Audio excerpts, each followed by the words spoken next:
Good morning. I'm Vimala, and today is Tuesday, August the 16th. There's a lot of noise going on, asphalt's being poured and stuff for a parking lot where I live. So hopefully it'll be quiet for a while. I've had to shut some doors and turn on the air conditioner, which isn't really necessary, but to block out noise. So just kind of a day-to-day activity. Sometimes it's quiet, sometimes it's noisy. So today we're reading from Sharon Salzberg's book, A Heart as Wide as the World, Stories on the Path of Loving Kindness. And I've got two short stories that I'd like to read. I think we have plenty of time to do that and still sit. So why don't we read the stories first, and then we can sit. Yeah, I just keep liking her stories more and more. This is from the section called The Spirit of Meditation, and the first one is anger.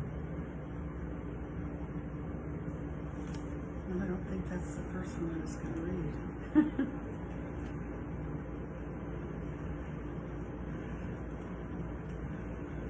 Okay, it's not anger today. It's drop by drop. And then the story following that is called The Object of Our Desire. Drop by drop.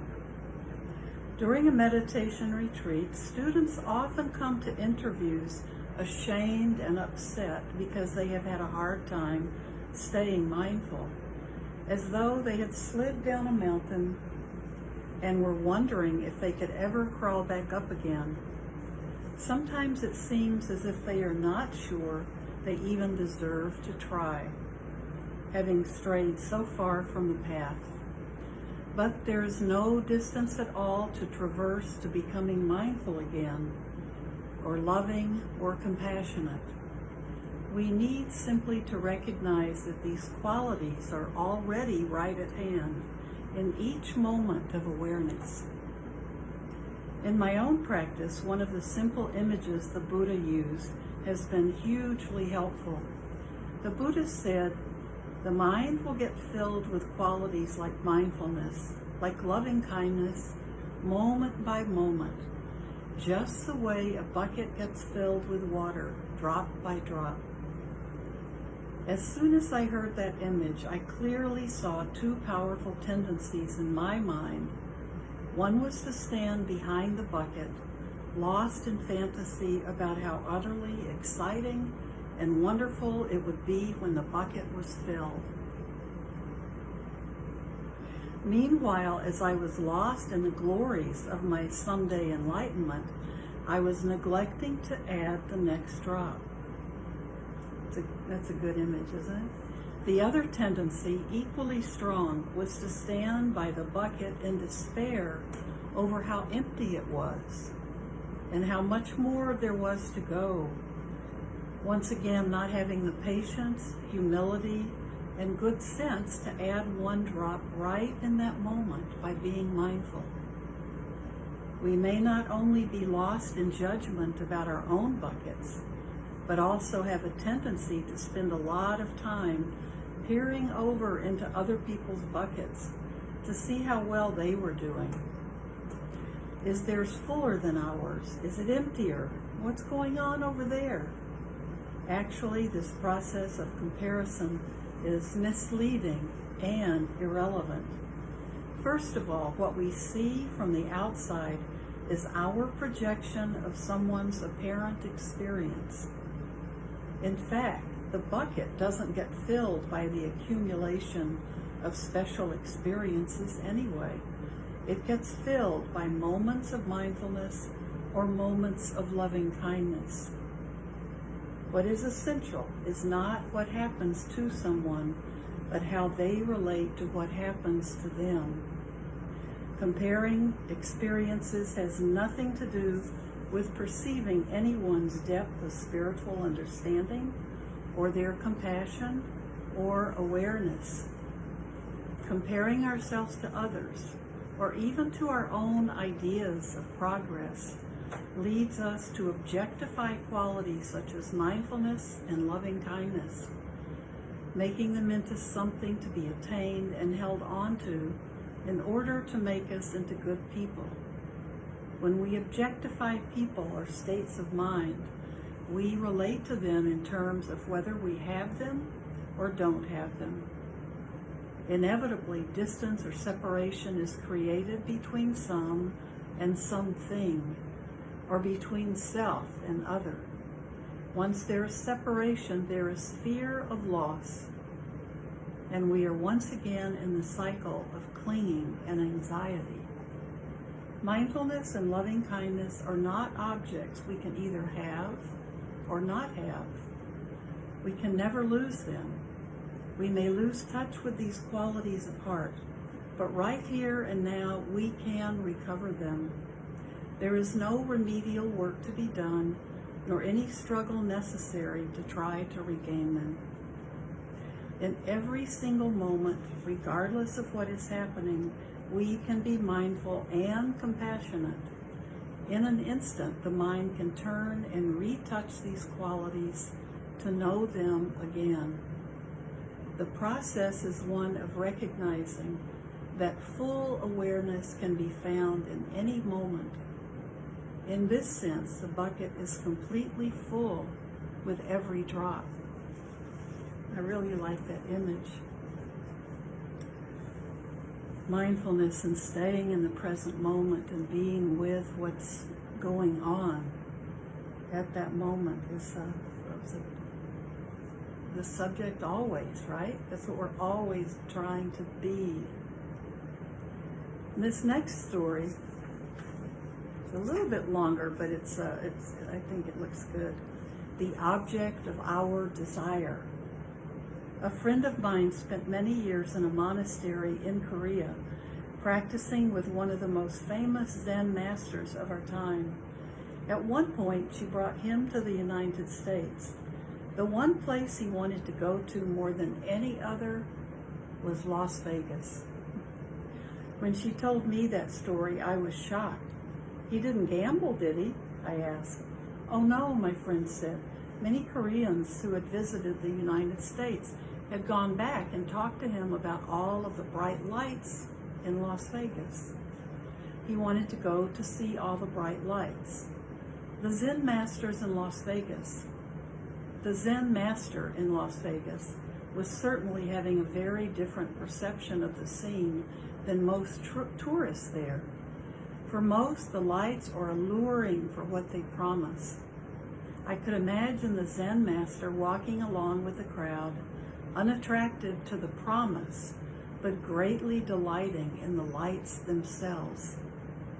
Our world is rather like the main street in Las Vegas, glittering with enticing pleasures that we reach out for because of the happiness each one promises. But in order to develop a relationship to those bright lights that will bring us true happiness, we need to learn how to enjoy the display without being attached to it. The spiritual path, after all, is about happiness, tremendous happiness, but one that is not tied up with infatuation or confusion, and one that is not subject to constant change. We all like pleasant experiences and are fortunate to enjoy them. But if we become lost in attachment, that enjoyment inevitably turns to clinging, and then we suffer. At a Buddhist Christian conference I attended at Gethsemane Monastery in Kentucky, that's where Thomas Merton lived, His Holiness the Dalai Lama was speaking about the tour of the monastery he had been given earlier that day. He began by saying that he was quite impressed with that the monastery was able to support itself through the manufacture of cheeses and fruitcakes. Then, in the midst of this formal presentation, with television cameras rolling, the Dalai Lama said, "I was presented with a piece of the homemade cheese, which was very good, but really I wanted some cake." He laughed uproariously and repeated, "It was so unfortunate. Really, I was hoping someone would offer me some cake, but no one did." His childlike candor was wonderful, with nothing manipulative about it. Clearly, he could be quite happy without a piece of fruitcake, and some part of his state of happiness was the very ability to laugh at his desire for cake, as well as being able to speak about it unabashedly before dignitaries of 2 religions and a television audience. It is wonderful to get what we want, and we are fortunate when the fruitcake is offered and we can enjoy it. But when we want something out of an effort to fill an aching desire within, looking for some sense of completion, then we are lost in attachment. We are trying to fill an emptiness that no object can ever fill. Something such as pure awareness or deep compassion might fill it, but not any ephemeral object. It's a good definition of attachment, right? It's okay to like something and to want something, maybe even have a preference for one thing over another, but when we want something out of an effort to fill an aching desire within, looking for some sense of completion, then we are lost in attachment. The message that we often receive from our society is that our lives are lacking. We do not have enough. We ourselves are lacking in some way, and if only we would buy this one thing, then finally we might be happy. We very much want to find a stable, undeviating, secure happiness simply by obtaining something. For obtaining a thing is something we can sometimes do. Likewise, we hope that we can then keep what we have obtained from ever changing with something we can never do. Reaching out time and time again, we fixate on the person, thing, or experience that we desire and attempt to claim it as ours, trying to control it and keep it from going away. One of the amazing things about the mind is that it can become attached to anything. We all probably know that. Maybe we don't think it's so amazing anymore. We can be attached to a feeling of calm, or we can be attached to intensity. We can be attached to crisis, catharsis, stupor, to anything.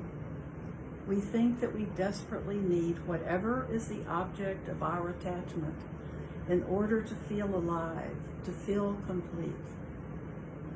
The tremendous irony of attachment is that we become lost in this state of mind precisely because we want to feel connected rather than separate and isolated.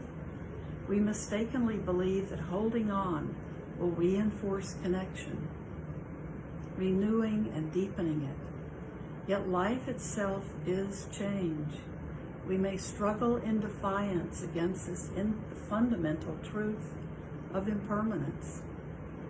We may repair or remove or replace objects as we try to sustain happiness, or try to convince ourselves that we are connected as we reach out to the next passing thing. But the happiness of true connection will remain out of reach. Attachment is taught as the first of the 5 hindrances that commonly arise in the mind, making concentration difficult and luring us away from mindfulness and into unconscious actions that ultimately cause us pain. The other 4 hindrances are traditionally known as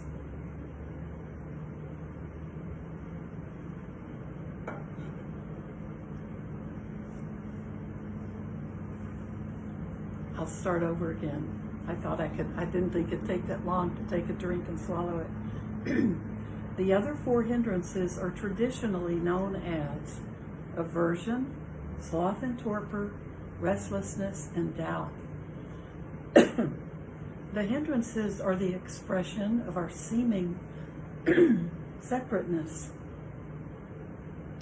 When we misunderstand these mind states and compulsively follow them, they bring us suffering. However, when we work skillfully with them, including them in our field of awareness and compassion, they can actually provide rich ground for discovering our inherent connection to all of life. How do we work skillfully with attachment? Our tendency is to focus so strongly on the object of our attachment that we disregard the feeling of attachment itself. The bright lights are so distracting, so entrancing, that we get drawn in without noticing the tone of the attachment that we are experiencing. When we directly experience the feeling of attachment, we stop being so infatuated with it and we break the trance. When we can feel the pain of attachment in its naked form, we stop allowing it to rule our lives and diminish our capacity for enjoyment and connection. Regarding attachment with mindfulness gives us tremendous courage. We not only enjoy the times we get what we want, but also we're not swept away by disappointment when we don't. Mindfulness gives us immense spaciousness of mind. We can relax from our habit of clinging, of reifying experience, of contracting our minds around what we want. It also gives us the ability to feel compassion as we see the pain we and others are led into over and over again by the hindrance of attachment. Finally, we find that we do not have to hold on to something or always get what we want in order to be happy. We realize that courage, spaciousness of mind, and compassion are themselves the ingredients of lasting happiness.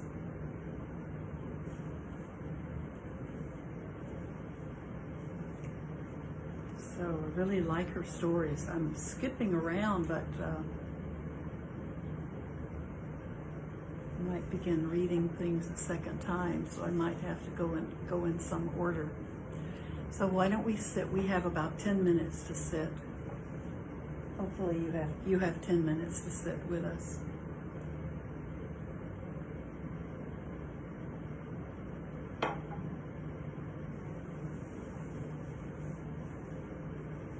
Spaciousness of mind is a beautiful quality, and sitting can help us develop that.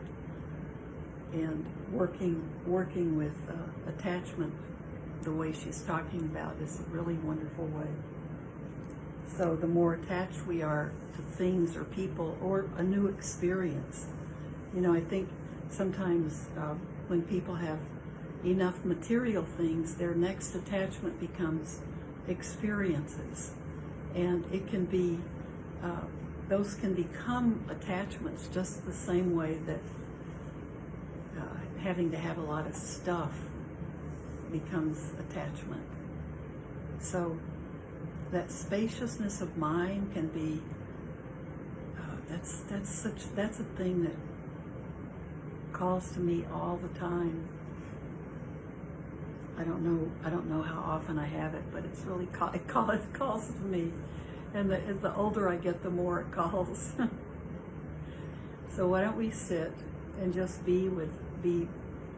experience that spaciousness of mind. Come to the present moment. Just let your posture feel that it's lifting you up. No matter what you're doing, if you're sitting on the floor, on your back,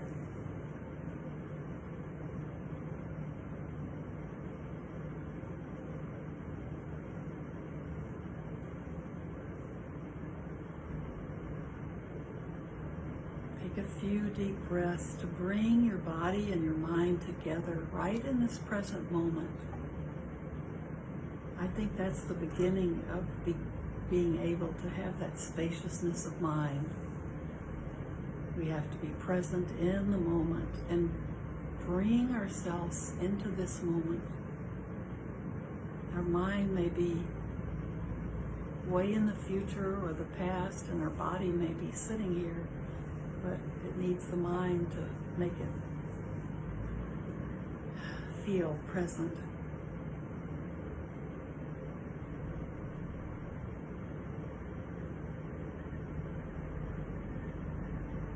And after just about 2, maybe 3 deep breaths in and out, then just go back to your natural breath. And let the body breathe and be aware of the body breathing.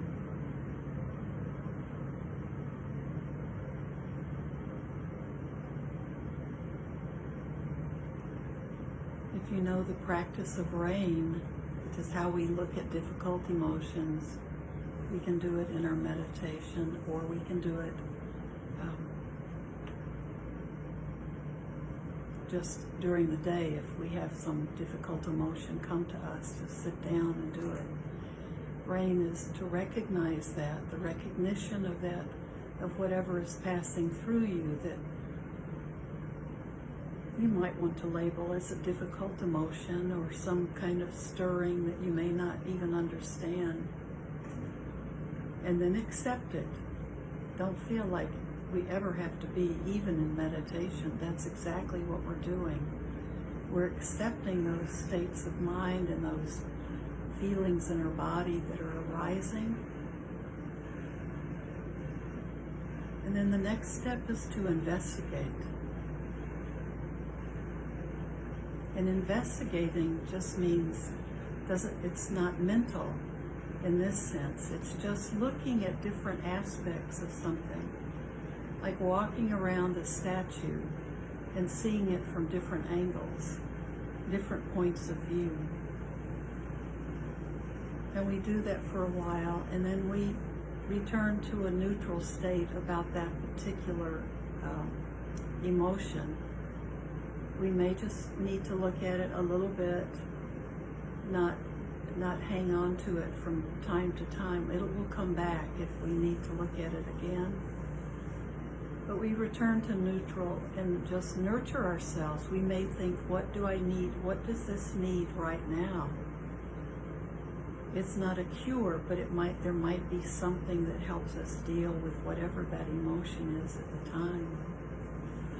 But when we're just meditating and we aren't working with a difficult emotion, we're also investigating our breath.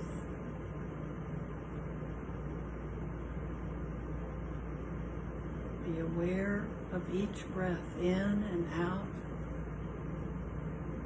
See how the breath changes.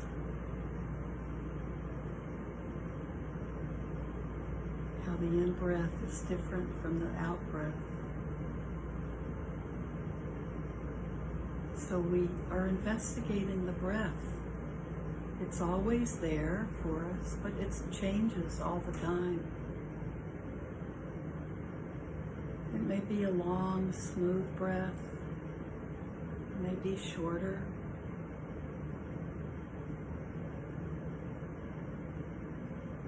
The in-breath may be long and the out-breath short, or the reverse can be true.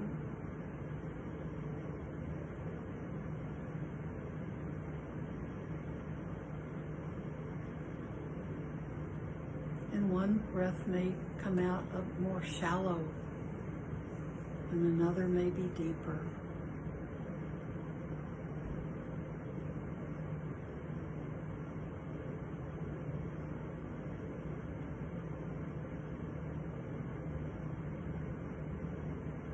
Staying with each breath is staying in the present moment.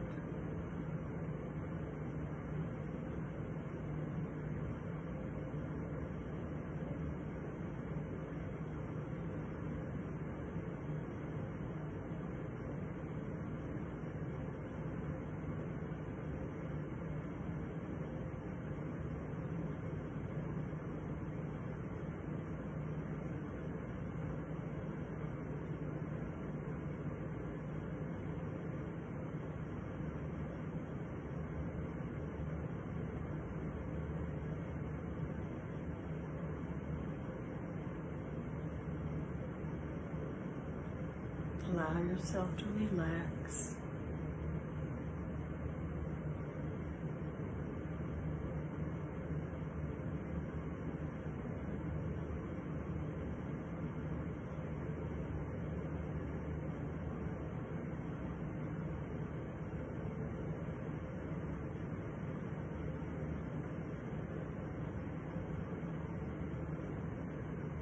You'll see thoughts arise, but just let them go.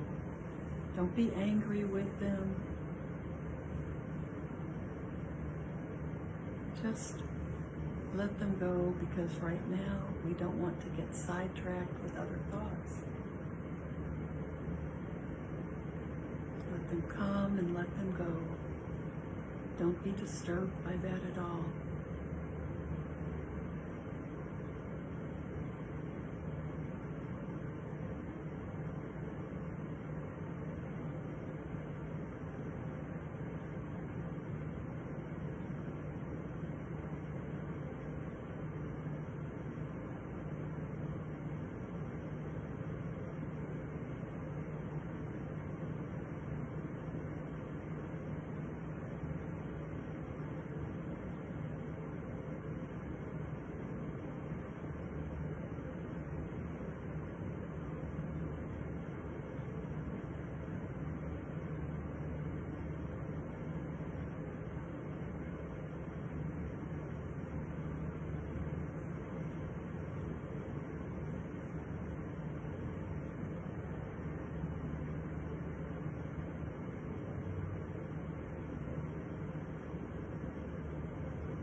Now, as we come to the close of our time together,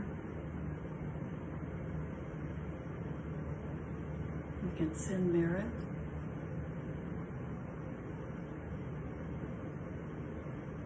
May everything we do and say and think today be done not only for our own benefit, but for the benefit of all others everywhere.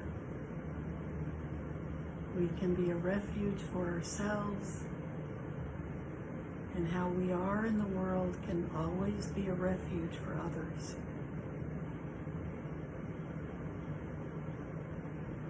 May all of you be well and happy and contented and feel at peace. Thank you so much for being a big part of my practice.